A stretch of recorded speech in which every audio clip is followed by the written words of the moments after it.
I'd ask the clerk to announce the meeting and call the roll. Roll call: Walker. Here.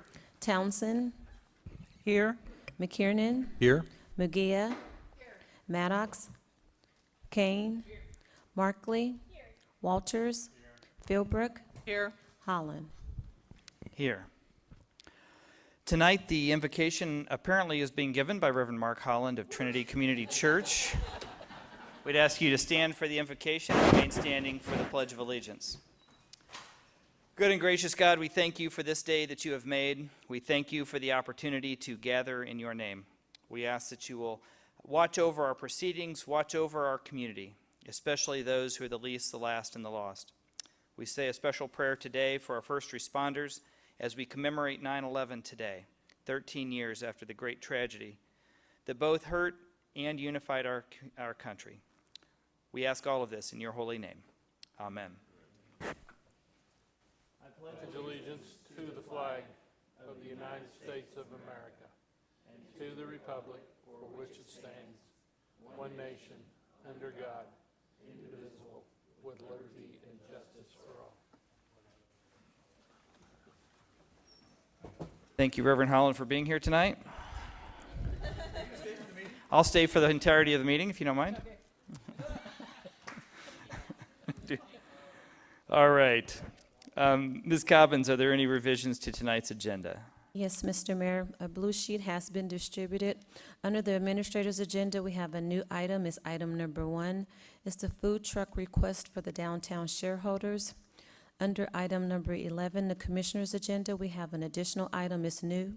Item number 2 is a travel request for Commissioner McKiernan. Those are the items new. Thank you. All right, our first item tonight on tonight's agenda is a presentation by the Mid-America Regional Council.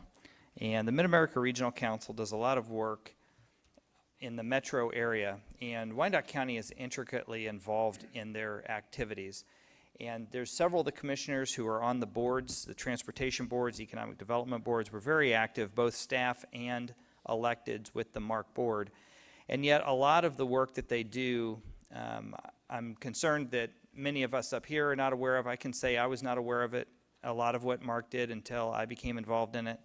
And I know that our community is probably not very aware of what MARC does. So we're putting together a series of really in-services to bring us up to date. A lot of this information is so valuable for us as policymakers and for our community. So I'm delighted that we have that today to go through. And Keith Faddis is here from MARC to make presentation. So I'll turn it over to you, and I appreciate your being here.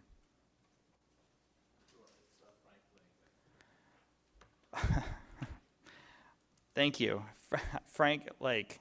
I read off of my thing. I believe Mr. Faddis is going to be here next week. That's right. Sorry. I apologize. No problem. I've been called worse. I'll let Mr. Faddis know that you did not take it as an insult. Because I'm an economist and we're used to insults.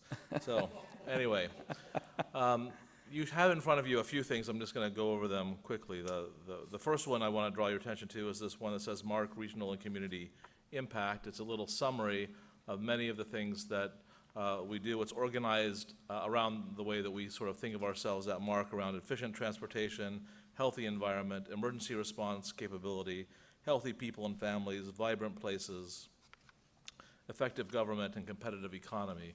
Those are the main subject areas that we work in, and you'll see as you go through this, we do a lot of different things, and there's a lot of different ways that Wyandotte County benefits. That we sort of have call-outs on the right-hand side of the places where we wanted to draw your attention, where Wyandotte County has benefited from participation in MARC. And the part where I fit in is sort of in the efficient transportation and also the effective government. So MARC does long-range transportation planning, as you probably are aware. For projects to be eligible for federal funding, they have to first be on our long-range plan and then be moved to the 5-year transportation improvement program before they get federal funds, and those are both processes that are coordinated by MARC. And you'll hear more about the transportation planning that we do from Ron Acapul, I believe, a little bit later in this series. My job as an economist is to look out 30 years and try and forecast how many people we're going to have here, how many jobs, and where they're going to locate. I'm going to talk about that more in just a minute. So the other thing I want to draw your attention to is this workforce report. So let me get into the presentation here a bit. Please go to the next slide. There we go. Can we pull down? And one of the things that we do at MARC is we have been working very hard on workforce issues, making sure that we have a prepared labor force for the kinds of jobs that are in the future. And MARC's role is really always more coordinating, working across regional boundaries or district and jurisdictional boundaries to try and see where there's opportunities to collaborate, to be stronger as working together than we can separately, and so on. So we're putting in these little updates, sort of county by county, and we've been working with Greg Kindle and Jay Matlack of your EDC to help put together a nice little report that you have in front of you in your packet. And I'm just going to go through a few things about that. First thing, you've got many different specializations, hospitals and rail and freight and manufacturing, especially cars and food. And there's data in this report. This is looking at something called a location quotient, which is how much you specialize in something relative to the national average. And gambling and motor vehicles are your two biggest specialties, then followed by freight and rail. Because you are a manufacturing and industrial-oriented economy, there's a lot of exporting that you do, and that's great for the region. That brings outside dollars into the region to be spent and respent, creating a multiplier effect. And you're one of our larger exporters in terms of our counties. The report also talks about what occupations are hot, which ones are growing, and also which ones, like at the bottom of that page, you'll see where we have more workers than jobs, and the occupation where we have more jobs than workers. And so those are the ones, if you have kids, you might want to encourage them to participate in. And then also by educational attainment. So there's a lot of good information here. I just want to draw your attention to this. There's one of a variety of data-based reports that we prepare at MARC. We thought you would find this one interesting, especially as we just completed it. So I want to really talk about forecasts, and one of the base data sets that we use for it is aerial imagery. You also work with us, Chris Cooley and his shop here work with us very closely on a joint purchase of aerial imagery for the region. We're able to save individual counties tens or hundreds of thousands of dollars because we have a much larger area, their economies of scale, by all agreeing to a common set of standards and jointly flying the region. So we get this beautiful aerial imagery that you can see Caw Point, or Schlitterbahn, or the Argentine Rail District, and this is used primarily for tax purposes, for property assessment, to make sure you know where properties have been improved, but it's also used for a variety of other purposes, for development folks to scout out which sites are most appropriate for new development or redevelopment. The long-range forecast is really what I'm here to talk about most, and this is an extensive process. We update these forecasts every couple of years. It takes at least that long to do them. And Rob Richardson, your planning director, is the co-chair of the committee that oversees this. All of our work is overseen by a variety of committees. This is a technical committee made up of local government planners from around the region. Rob is the Kansas co-chair of that committee. There we go. So these forecasts are used for a variety of reasons. The principal reason is the long-range transportation plan. We have to look out 20 to 30 years to plan transportation investments, because it takes that long to assemble rights of way and to invest in large infrastructure projects. But it's also used for other public investments, like sewer and water planning, or schools also use these forecasts as a base. And then nonprofit organizations, churches, and so on will use these to figure out where to site new facilities, or how to plan for future demographic changes that are coming. The development community uses it to evaluate the long-run potential for the developments that they fund to actually pay them back. And as I said, this effort is overseen by a technical forecast committee co-chaired by Rob. So here are the forecasts. You might have seen this morning's editorial by Yale Awahaka. These forecasts, I said we update them every year. We last updated them, and the prior forecasts were updated in 2010. It took us actually 4 years to get these done. They do represent a shift downward in the overall region's growth after we got the data from the 2010 census, and as we come out of the Great Recession, our growth prospects aren't quite what we thought they were in the late 2000s, and so we've ratcheted them down a bit. Still, we're going to add 600,000 people over the next 30 years or so, and Wyandotte County in our forecast changes from one that's stable, had been declining, stable, and now we show it to be growing. So you can see the forecast there for Wyandotte in terms of population. And the same thing is true on employment, where it had been very stable. It is now projected to grow significantly into the future. Johnson County continues to be the most successful county, attracting over half, or about half the jobs and about half the population. But we expect to see more redevelopment in the future we've had in the past, in part because we can't afford a lot of very expensive new infrastructure projects, so we can't grow outward as fast as we have in the past. And so we'll have to find ways to accommodate growth in existing areas. So how do we figure out where the growth is actually going to occur? Again, I'm having troubles here. So when we make our forecasts, we do them by the bluish areas here. These are transportation zones. There are about 1,000 transportation zones that divide up the region.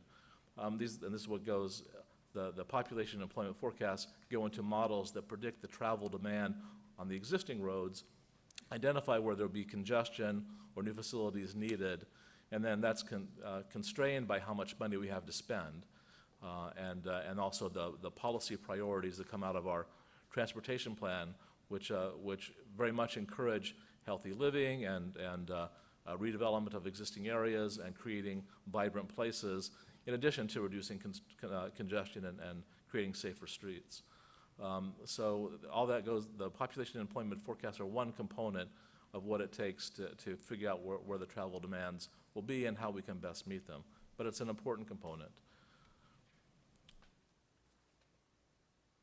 So when we try and figure out where the growth is going to be, we look first at your county assessment records to look at where is the existing, what's the existing land use, where are the residential areas, the commercial areas, and so on.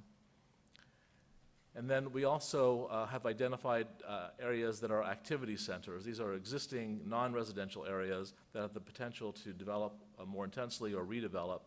And we've also overlaid those with some corridors we've been working with to try and increase transit access. So this is the State Avenue corridor there, the Metcalf and Shawnee Mission corridors in Johnson County, and in the Missouri side, there are several corridors as well. And these are the areas where local governments are planning intently to try and encourage redevelopment and try and be able to create a region where everyone doesn't need a car. You could actually live in a place where you could get access to all the services you need by transit. We also look at where is there underutilized land. So the small little purple areas, those are vacant parcels. Those are parcels without any structures on them.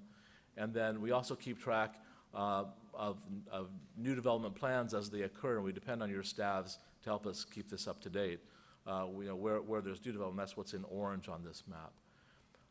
And so we put all that into our model, along with planned land use. So we collect land use from all the cities and counties. And this tells us, if an area were to develop or redevelop it, what would it develop as? And it's this map that really makes sure that what we are planning for regionally matches what you are planning for locally. We use your land use plan to determine how things will develop in the future. But we also use a model to predict which areas are most likely to develop. Because if all that land were developed all around the region, At the intensities that are planned, we would have a region of 5 million people. We've only got a region of 2 million people, and we're only projected to have a region of 2.5 million people by 2040. So we are planning for a lot more growth than is actually going to occur. And so the question is, where is the growth most likely to occur? And we use an empirically derived model to help us estimate that. And I'm going to show you, this is the internal workings of the model. I don't show this to many people outside the Technical Forecast Committee, but I'm hoping you can handle it. So this is the way the forecast actually comes out of the model. There's 1 million of those little tiny polygons in the model. We're making a forecast for each one of them. And that you can see where the model has said where it's most probable for new development, that's what's in blue. Where it's probable for redevelopment, that's what's in green. And where, frankly, it's probable that there'll be still some decline, and that's what's in red. And so in a region like ours, where there are older areas that have experienced decline and there's just lots of vacant land to be redeveloped, we have this pattern where we disinvest a bit in our older areas. The green is that we're finding ways to reinvest as well, and gradually that we expect that balance between the red and the green to shift to breaking even and then to grow again over the future. And this just overlays those activity centers, and so it's in those activity centers and in those corridors where we expect most redevelopment to occur. The green area is the area that we defined as the area that was basically urbanized by 1990. That's what we call our redevelopment area. And then when we don't publish the forecast at this level. There's no way a model can say, this little piece of ground is going to develop, but that one's not. We're just not that, it's just not that good. But when we add them up to that transportation zone level, you get a forecast like this, where the size of the bubble represents the amount of growth, and the color represents the direction of the growth. So there's still a little bit of loss projected to occur in the eastern part of Wyandotte County, but that is more than offset by the growth occurring in the west. And even in the east, there are parts that are redeveloping fast enough that they are growing, even though there might be some decline also occurring in those areas.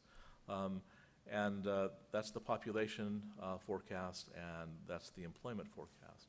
So we're able to show where the new activity centers are and reflect the amount of non-residential development, commercial development that we expect to occur, both industrial and commercial. And you can see that there's sort of 2 poles of growth in the industrial area, both and then around the racetrack area, the Legends and so on, where we expect to see a bunch of employment growth in the city, also down near KU Med Center. So that's the look at Wyandotte County, and you've got the figures in front of you for the county as a whole. This is the way it looks for the region as a whole, so you can get a sense of the entire pattern. So it's not just Wyandotte County that's got a little bit of decline going on. Kansas City, Missouri does as well. It has a little bit more redevelopment going on also, though, around downtown, but overall there's still a bit of a loss going on in that older urban area. Johnson County gets by far the most growth still, and as does north of the river, but western Wyandotte County is right up there with them. It's just not quite as big an area. And there's the employment forecast, showing a similar pattern, but more clustered, because obviously employment is a lot more clustered around specific corridors and specific developments. So these forecasts are feeding into our long-range transportation plan update. We're in the process of updating that long-range transportation plan. It'll be adopted by the board no later than June 2015, because that's what's required by the Federal Department of Transportation. And this whole forecasting exercise was meant to be an update of the one we did in 2010. For those who were around in 2010, there we really looked at 2 different development scenarios, a much more spread out pattern and a much more compact pattern, and this was the one that's sort of the happy medium in between. We've basically been updating that forecast based on new data from the census and reevaluation of how we're growing after the Great Recession that we've just been through. We're in the process of publishing those forecasts at that transportation zone level, also census tract and city level. Unfortunately, we don't, or maybe fortunately, we don't predict annexations or anything like that, so it's just based on current city boundaries. And then our plan is to update these forecasts every other year, because conditions change. As new development are announced, we'll be updating these forecasts. As new data comes in, we'll be updating these forecasts. So that's the technical process, and that's what the forecasts say, and they are, as I said, used by a wide variety of groups, to help them plan for their long-run future. I'd be happy to take any questions. Commissioner McKiernan. Thank you very much. Really appreciate these data. Are these, and I guess the answer is probably yes, some of the graphs that you had about trends and changes in development status, are those available in an electronic format where we could kind of like zoom in and take a look a little bit closer? So which one are you thinking? You mean the Like that one or any of those? any of these? These are really not. I mean, I back up. Everything we do is public, so if you really want it, I'm happy to provide it to you. This, though, takes some interpretation, but we could provide this a map of this if there were a particular area. We hope to have it on online viewer so that you could zoom in and zoom out yourself. How I don't quickly know. do you I don't think- know whether that's available yet. Okay, I so- didn't know how quickly you thought that might be available. Let me make that as I'll get back to you on that. Okay. Okay. I'll talk to my GIS staff. Can you go to the planned land use? So that's one slide right there. Yeah. No, one more. Sorry, I'm trying to get it to go. Go back. There Thank one, you. that we one. go. I was just curious, maybe it's just the density of the grids. If you look to the east end, north of the Kansas River, there is quite an area there that looks almost brown. Yeah. And is that an anomaly, or do you truly see multifamily resident? Am I reading the? You're reading it right. I need to explain that a bit.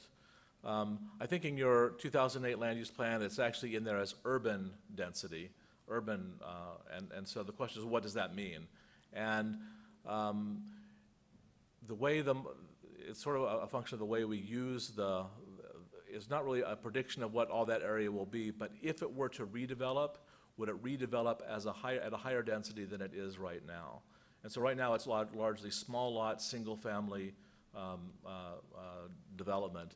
But if it were to redevelop, it would likely redevelop by assembling a bunch of parcels, and then it would probably be multifamily, at least in certain corridors. No, it wouldn't.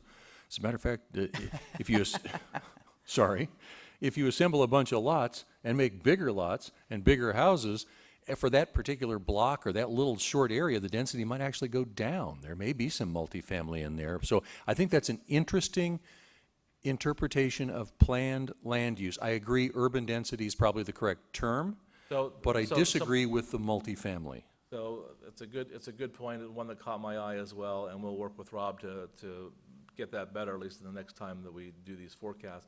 I would say also that by making it a higher density, when the model selects an area for redevelopment, that ends up benefiting you. It ends up increasing your population because it fills it out at that higher density. So for purposes of population forecasting, by having a higher density there, it allows that area to grow perhaps more than it would if we kept it at the existing density or a lower density. But yeah. Commissioner, I think one of the reasons it goes into the multifamily is that with the 25-foot lots, when you develop the 25-foot lots over an acre, the density of that acre looks to be the density of a multifamily development and not of a single-family development. And with the 3,500 small lots that we have that are vacant in that area, not showing all of them change. It's really not a planned land use of multifamily residential. The effect of our small lots makes the density reflect that type of land use. And it's a modeling term, not an actual land use term. Got it. So, yeah, for example, if we were to leave all those lots at 25, redevelop narrow lots, houses on those, then effectively it would be higher density. Okay, that's fine. Or even if you doubled even if you put two of them together all the way through there, it would still reflect that level of density. Okay. But we can make the map look better.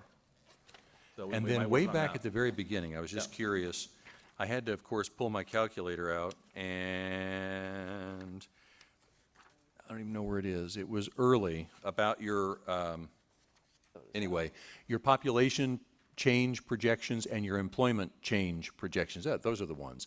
So it's interesting that compared to the total, Wyandotte County's population, by your projections, is going to grow at about half the rate, or about half the percent of the total area.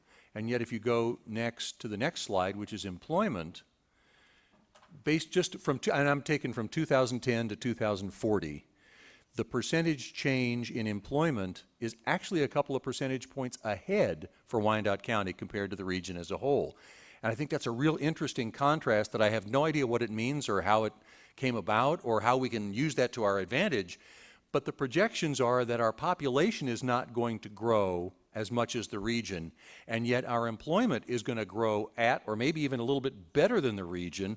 And to me, that's a really good potential outcome of these forecasts. And I don't know how to use that to my advantage, but I like that population, that employment is projected to grow at or better than the region. So, so the employment is growing faster, and you can see that in the history, back to 1980, that employment's basically stable. And in history, if I can get it to happen again. There we go. So population was declining while employment was stable. So there's not a necessary connection Right. between the two.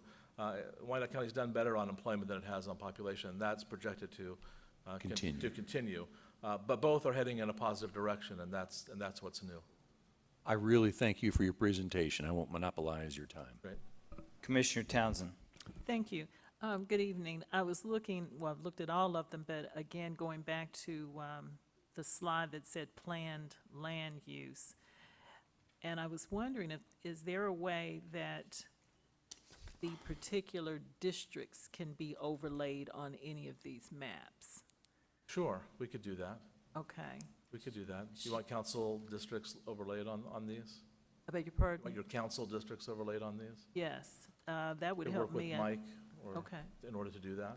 Okay, I'd like to take, I think I would understand it a little bit better with respect to what's planned for the district and when we say the planned land use, what does this take us out to? What are we looking at? Is this 2040? This is, I'll let Rob describe it, but there's no date on the planned land use. It's like sort of an ultimate plan. So just to clarify, this is a modeling tool of planned land use. Our planned land use is the formal citywide master plan that we've adopted. And to put it into the model, it had to be interpreted based on density of those land uses and the size of the properties available. And that turned into a modeling term for a planned land use map. And so you have to use both of those in relationship to each other to say that where we want commercial development, redevelopment, single-family development is what is shown in our actual citywide master plan that we adopt. This is a tool used by Mark and the technical forecast team to look at density, because density is how we calculate the population, and this is a land use relationship to density that is, and we had to take all of the different land uses from all the plans in the city and make one category at a density so we could provide a regional forecast. So these categories don't really have a direct relationship to our land use, our future land use map.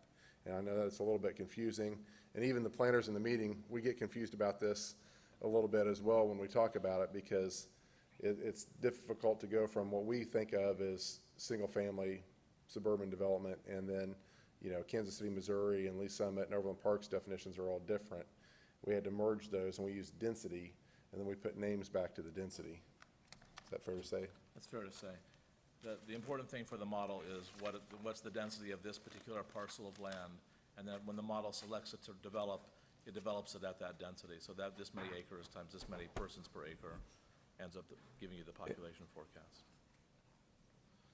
But we did our best to interpret your plan and translate it into the regional system.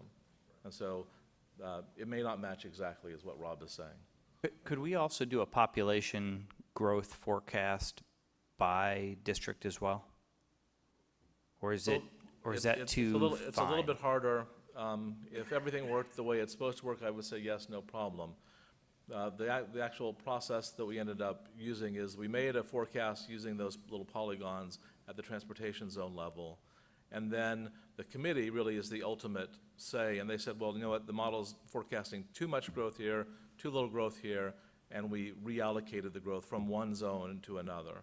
So we could approximate your council districts using those transportation zones, wouldn't match exactly, but we come very close to, and would definitely give you a feel for what the population growth is forecast by district. What do you think? I don't know your districts very well. How many are there? And the bigger, there's only 8. There's 8. 8 districts. And so, one of the things, since it's not a true projection, where we would say that this is our trend, make a straight line, mathematical projection, when we use the forecast, we take those models and we say, how do we think that the policies that we're applying to those models would affect them? And so one of the things that we did for Wyandotte County was we said, we don't want to show dramatic decreases in any of our areas anymore, because we think the policies that we've adopted through the master plan and through your strategic goals will help us to grow all portions of the community. And so we reallocated some of that so that we didn't show anybody with huge losses, so that we are stabilizing the areas that are losing now. Our growth areas continue to show growth, but we reallocated that so that we didn't show we don't want a self-fulfilling prophecy of sinking ships. So in the forecast model, we reallocated some of that for the regional forecast. And even within the counties, when we have the regional total, the counties in the meetings argue about how much goes where, because it's not a straight line projection. Johnson County didn't get as much as they wanted. I think we came out very, very well on this. I mean, this is the best projection for Wyandotte County since Frank has been doing this. Is that fair to say? It's fair to say. And so I think we've come out smelling like roses in this. There are not very many communities in the world that were on the downward trend that we were on that have stabilized and are coming back up. And that's really a case study in itself, I would think. And because we see those signs already, we've done our best to project what that might look like going forward. That's great. Okay, any further questions? I mean, it's fascinating material, and I think helpful for us to keep in our hip pocket in terms of, as we make planning decisions and investment decisions, how we leverage growth that's already happening and how we create growth where it's not forecast to happen. I mean, I think it really talks about, and we can even utilize this data when we look at our incentive packages for different areas, how we incent areas of high growth versus areas of low growth or decline. From a policy level, I think this kind of mapping and forecasting can be very helpful for us as we make decisions moving forward. So anyway, I very much appreciate it, and I know we could probably spend an hour or two digging in and learning more about it, but I mostly wanted to give an overview to you and to let you know who the resources are if you do have further questions. And I will reiterate, Frank Lentz is our resource for this kind of projection and data, and I want to thank you for coming out tonight. Sure, my pleasure. Again, if you have questions, feel free to give me a call. Absolutely, thank you. All right, before we move on, I do want to welcome Mackenzie Jones back to the dais. She's our shadowing Commissioner Murguia and is from Bonner Springs High School. All right. This now brings us to our consent agenda. I would ask if any member of the commission, staff, or citizen in attendance tonight wishes to set aside an item on tonight's consent agenda, you'd need to step forward at this time, state your name and address for the record, and ask that the item be set aside. Any item not set aside will be voted on in a common vote with the consent agenda.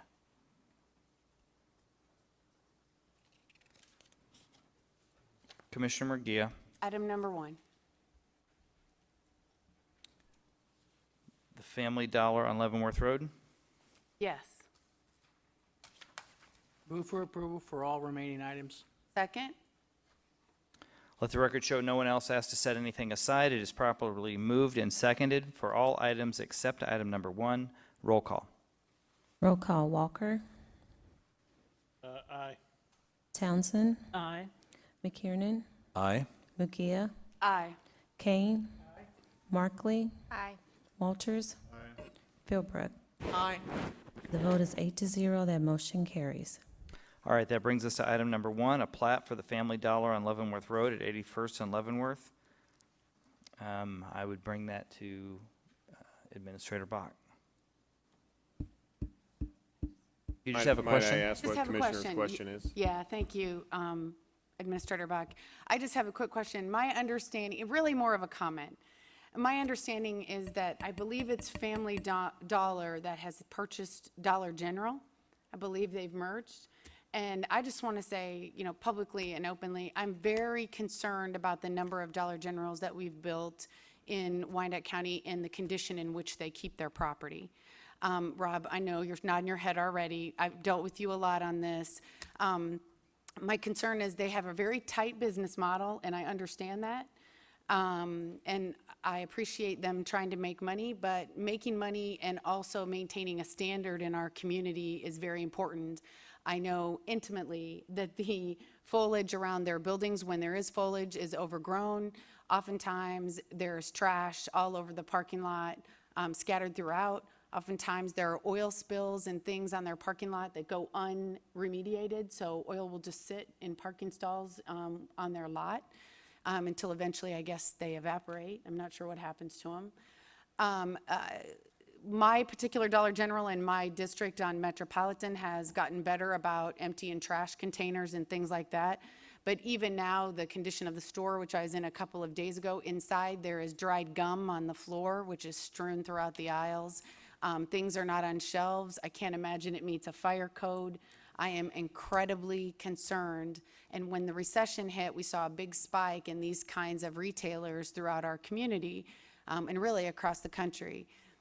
So we really need to figure out a way to tighten up what their standard is for maintenance on the outside and in the interior. I don't know how to do that. It's just my feedback.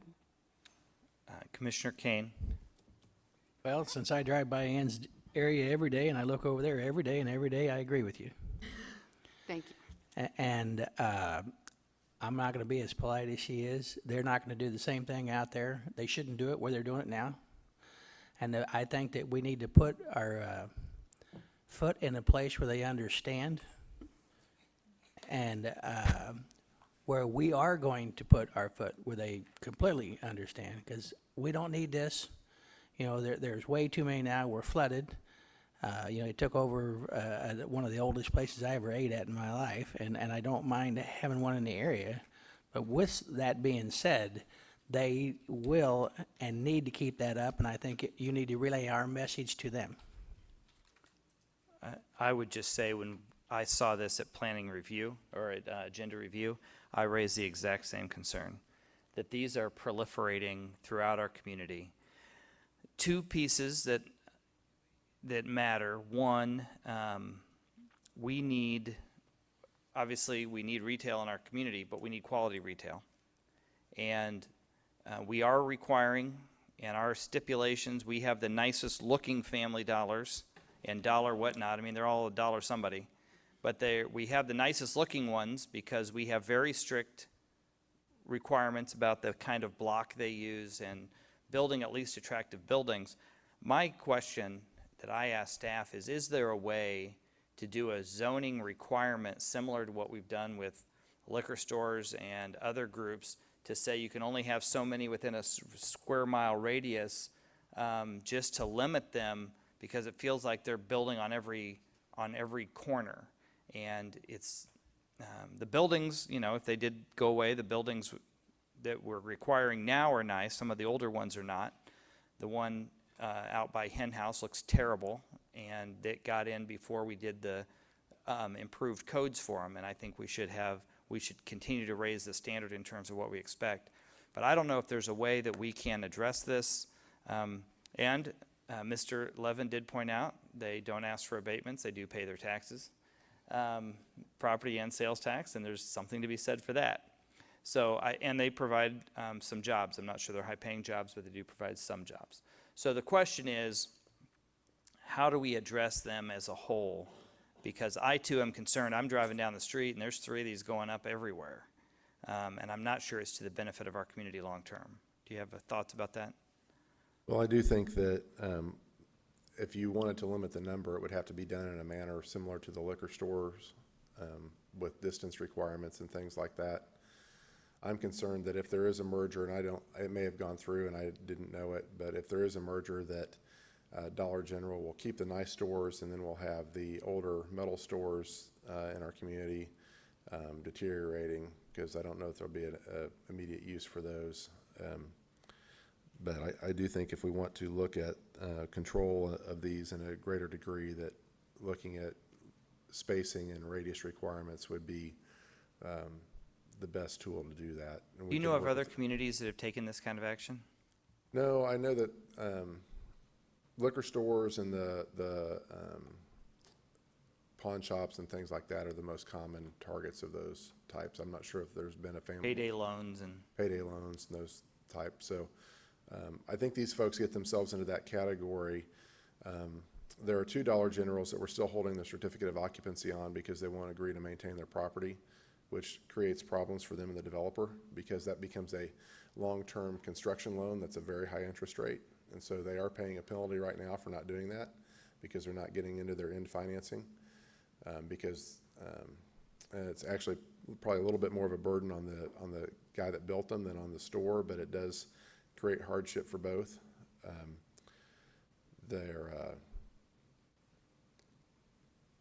But that's, if we wanted to do that and you wanted to direct us to do that, I'd work with the legal department and the license department to work towards that end.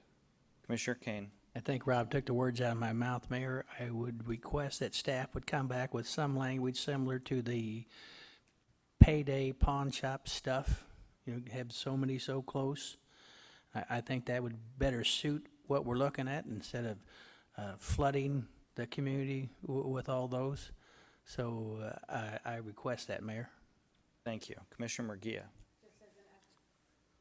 Just as an FYI to our commissioners, because I know Rob will do his research on this, that as of 7 hours ago, the merger fight between Family Dollar and Dollar General continues, as Dollar General is offering them $9.1 billion, and the ulterior motive in the end is to compete with the new Walmart neighborhood market. You know anybody that works in that area? Yeah. Yes. Commissioner Philbrook. Well, in the meantime, while we're trying to take care of the future on our ordinances and so on, what can we do with these ones that are not staying clean and not taking care of their, who is looking at them, who's coding them, what's going on? Well, it's primarily a code enforcement function, but as I'm out and about the community, I mean, I look at them, and if I can see it by just driving by, I call them into codes and let them, that's the process. The code enforcement officials actually have the authority to enforce the zoning code. So if I have an issue, those citations are issued through the code enforcement department, since we don't have zoning enforcement, so to speak, in its own area. But that's what we're doing now. I think we've done a pretty good job of getting their attention. I mean, they aren't perfect, but they're better than they were 2 years ago. But they have that much room again to improve, if not more. What about the interior, though? What kind of enforcement capabilities do we have of that? I do not know about that. If they are stacking things. Anything through the health department? If they're blocking aisles, that I would think that would be a fire code issue, and I can speak with the chief about that. But I don't know about the gum on the floor and Anything through tidiness. Wyandotte County Health Department? Okay. Commissioner Murguia. Thank you again, Mayor. I would just tell you, I'm intimately familiar with this issue. The problem is Dollar General, what they'll do is you complain, they clean up their act for a short period of time, hope that you'll go away, and then it resumes right back to the condition it was in when you started complaining. They do just enough to get by until they hopefully will try to wear you down. I can tell you, there isn't a week that goes by that I don't go in and check on the Dollar General. And it usually requires me to send a letter to their corporate headquarters to get any sort of action taking. And it really is, I could see how it could become a full-time job for me, just making sure that their store is clean and neat and the trash and stuff is picked up from outside. All right. So we have, I think there is a consensus up here to look into this, to see what our remediation options are in terms of addressing this. The other question is, what do we need to do? What action are we taking tonight? And what is the This is approving a plat. I believe in this case, they consolidated a couple of lots to make this development possible. Their final plan review is done. I believe they're building this building already. The plat is a administrative formality. I'll let Jody tell you what that means and what your options are with that, but this tonight is simply the plat for it, and the rest of the development is moving forward. Okay, so this action is not where we need to begin. We need to begin with the larger look. Is that right? I would suggest that, yes. Commissioner Kane? Thank you, Mayor. Doesn't each branch or something like that have like a regional manager or something that comes in and looks at the area?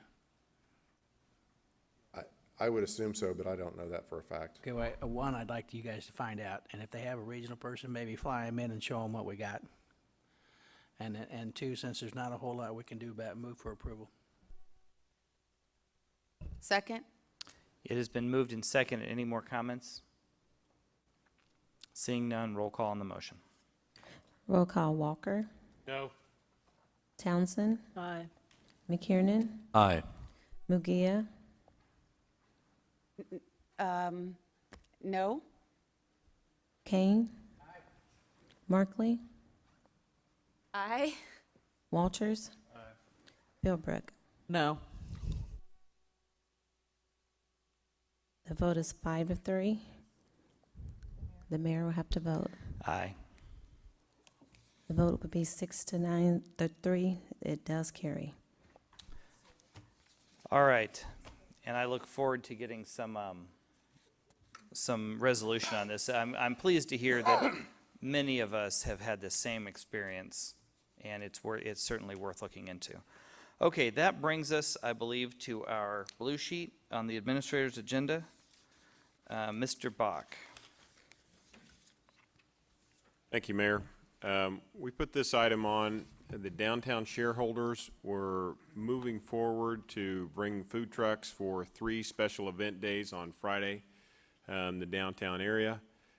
In order to do this, they needed to get the special permit in place.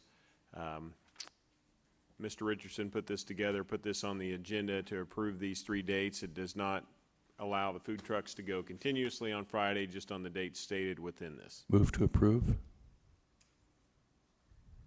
Second. Is there discussion? Commissioner Townsend? I was just curious, is this the type of thing that should come before, I don't recall seeing this at the Economic Development Committee normally? There was some questions, I would just, Yes, not that there- I'm opposed it to is. it, but No, it would typically be an item that we would bring before the standing committee, and I think would be a discussion, I mean, the comparable discussion really comes about the use of food trucks versus full-time restaurants and such in the area. As the downtown shareholders had already planned this event, we brought it forward as an avenue that this could be out here for the committee, and I would say if you're concerned about it, we could consider this as one truck for this Friday, and then we could take back for the other dates and let those be considered before standing committee. You know, as they were not considering more than 3 dates at this time, we decided just to put all 3 of them on for the blue sheet for the discussion tonight.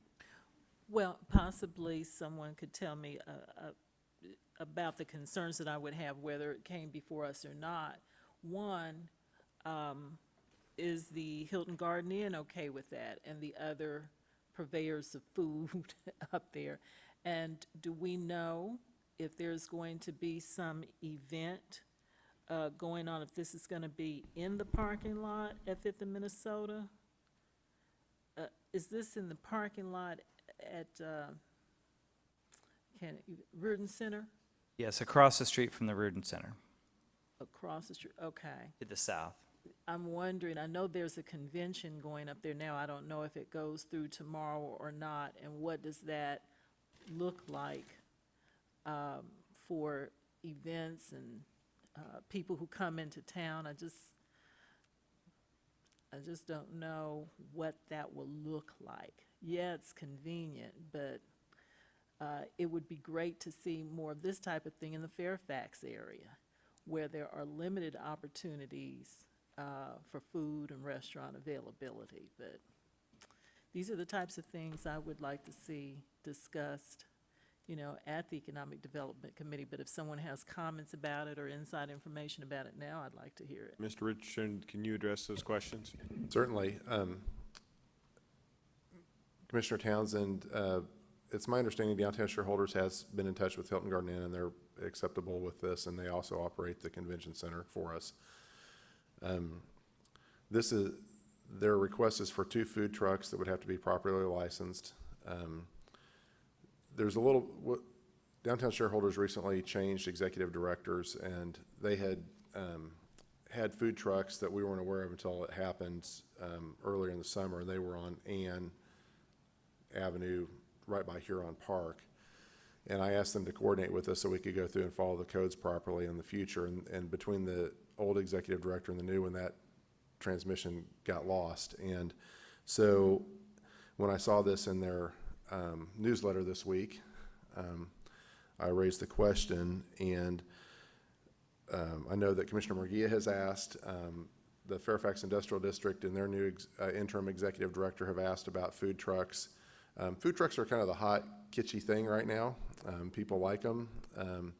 They do come with issues if there's other restaurants around. You might have Johnny C's say, why did you put a food truck out in front of me on Friday? Because Friday's our big day. Everybody goes out to eat on Friday. And, you know, we can see them from our parking lot. That would be a concern that I think might be out there. It is just 3 dates. I think they will draw people probably from out. These food trucks tend to have a following. They will probably draw people from outside of our area to come in and eat and see what else is going on there. That there is a Hilton, you know, a nice hotel and other things going on right there. In the future, I've asked them to either, you know, the process of getting these items before the commission is lengthy, whether you use the standing committee process or if you use the planning commission. There's zoning involved in it, so you might say use the planning commission. You could use economic development finance standing committee. If you use the planning commission and a special use permit process, you could probably get a little bit more flexibility with the number of trucks and how they're located and how you group them, because this says they can't be within 200 feet of each other. So in the parking lot, you're gonna have one at one end and one at the other end to meet the ordinance and how they're spaced. And that's just the way the ordinance is written.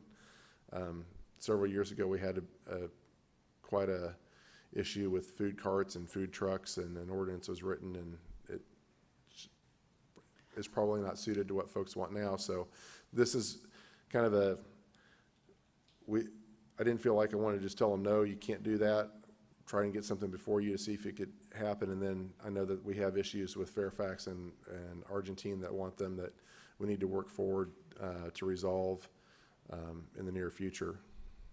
I look at food trucks similar to carports and the third dog that people want, that they cause a lot of excitement. And I would think, regardless of what we do with this one, I think some thought needs to be given. I don't know that we need a commission vote every time we need a food truck.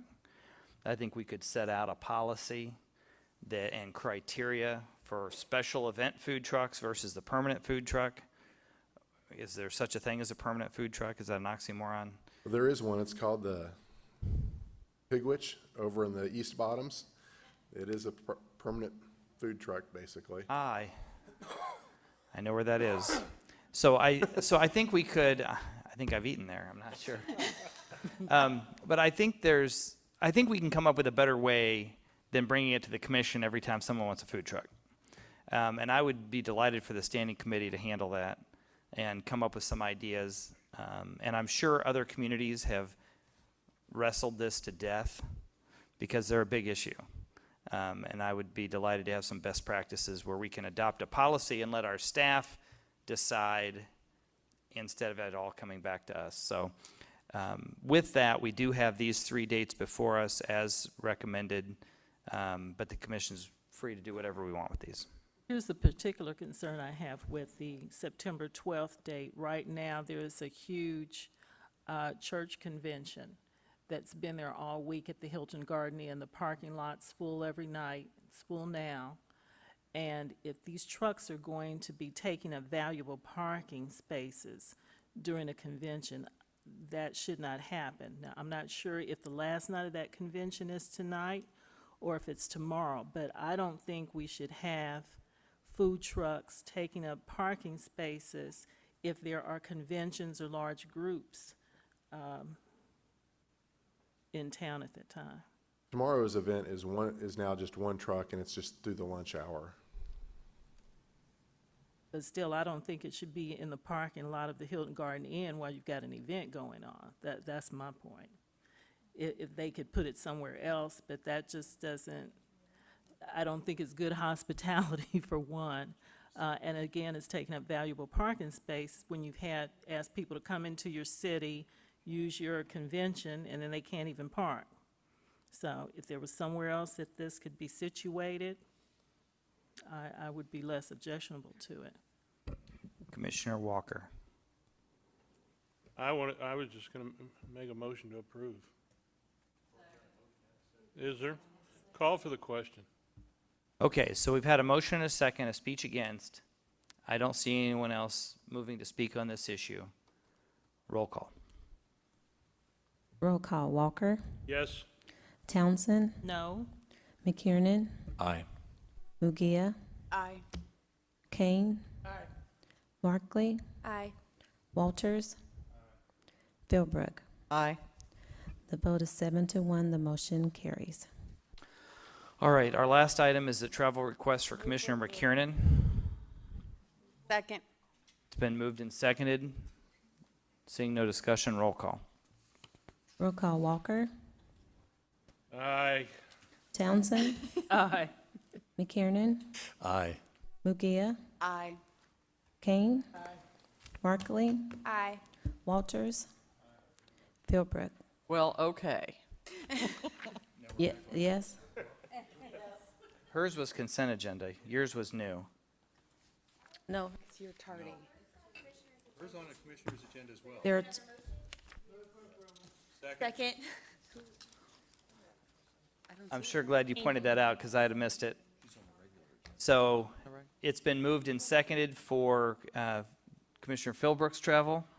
Seeing no discussion, roll call. roll call, Walker, Yes, of course. Townsend, Surely.